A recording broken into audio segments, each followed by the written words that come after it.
I'm sure you remember this company, Nothing, right? Well, they just launched their brand new flagship, the Nothing Phone 2. So the Nothing Phone 2 packs in a lot of features. First, coming in with the design. I especially love the design of the Nothing Phone, having that whole transparent back glass. I mean, it's totally something I really love, and seeing the fact that you can actually see all the inbuilt designs in the smartphone there. I think that's really great. And then there's what they call the glyph interface, which of course is it is your conversation with nothing from one. It's the same feature we got there, but here apparently it's been segmented for some particular reasons. So the Opera Phone 2 equally packs in lots of great camera features, housing a 50 megapixel main camera and ultra wide lens camera as well. Same thing we got with the Nothing 1, but here's some little upgrades though. It now houses a brand new sensor, which is the Sony IMX 890 compared to the previous generation. And it has lots of cool features. Of course, the CEO of Nothing also assured us of better software updates compared to the previous gen. So yeah, if it's for the camera aspect, then that's totally settled. Then the size as well for the Nothing Phone 2 is actually a bit more bigger than the previous gen, coming in with a 6.7-inch display compared to the previous one, which had just 6.55-inch display. It houses an LTPO screen compared to that of last year's. So the LTPO OLED panel is essentially a panel that helps smartphones with refresh rates. Like it can actually help your phone go from 1 to 120 hertz display, depending on your usage at that particular point. So if you're really not using your phone for let's say heavy usage or deep dived in content, then your phone automatically switch to the 1 hertz, which is good for, of course, because of your battery life. So I think it's really a nice feature to see them adding that LTPO OLED panel into the smartphone.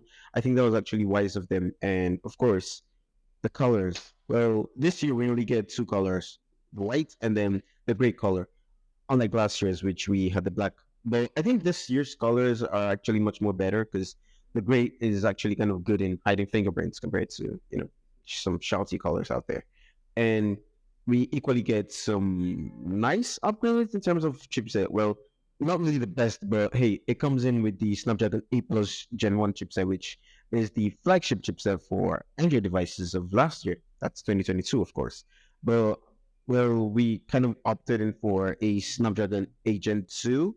Equally, for the resistance of the device, it comes with the Corning Gorilla Glass 5 at the front and the back, which isn't really the best because most flagship phones nowadays actually go for the Corning Gorilla Glass Victus.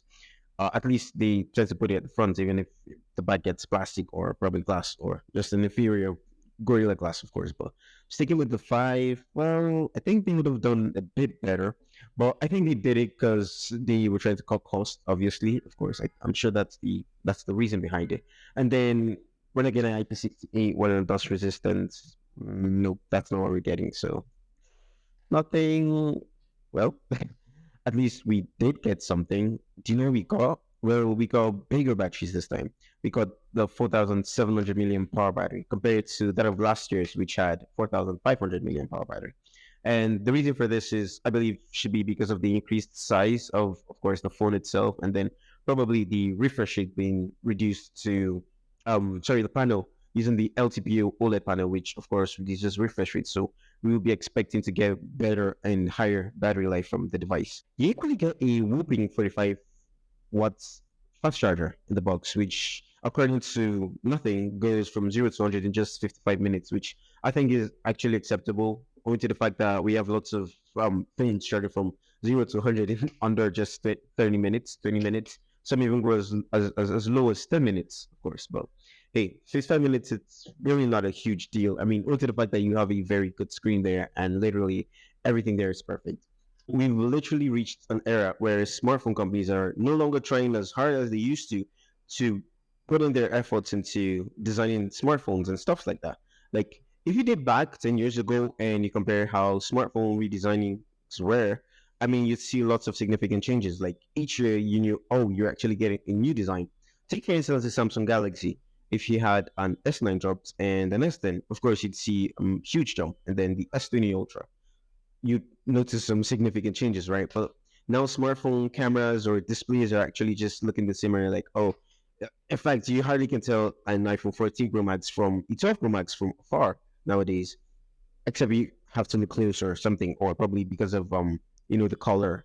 And look at the S22 and S23 Ultra; they literally look alike, except if you come close. Like if you're 10 feet apart, you can hardly tell the difference. But I like what Nothing's trying to do, actually, trying to bring in their own form factor into the table and turning everything around. Like it's not the usual Android or Apple we used to see. Another function I actually missed out is the display. Like Nothing actually used to have their camera at the side of the device, but with the Nothing Phone 2, they moved it to the middle, which I think is something I actually like based on my personal preference. I don't know which you mean. Like some gamers might prefer being at the edge so it doesn't distract them, or those who love watching movies and stuff like that, they rather at the edge. About the UI customization, like damn, this is really one of my best UIs ever on the smartphone. It's more or less like goggles, but a little bit more sleeker than goggles, if you understand what I mean. Anyways, you have an option to actually switch between the custom UI that's that of Nothings or that of Android. So whichever one, based on your personal preference, whichever one you might want to prefer using, you can actually switch to it. But hell no, I think I'm gonna stick to that of Nothings. Yeah, it's black and white, quite sure, but I think I'm starting to dig into it kind of, and it's really a nice fun factor to have. So with all these features, we still haven't talked about pricing for the device. Well, the Nothing phone actually starts at $599, which you get the 8 gigs RAM and the 128 gig option, but you can actually opt in for higher versions. If you're going for the 12 gig RAM and 256 gig option, you're paying $699. And then if you want to max it out to the 12 gig RAM and 512 gigabytes of internal storage, you're paying $799. So that's really, really huge.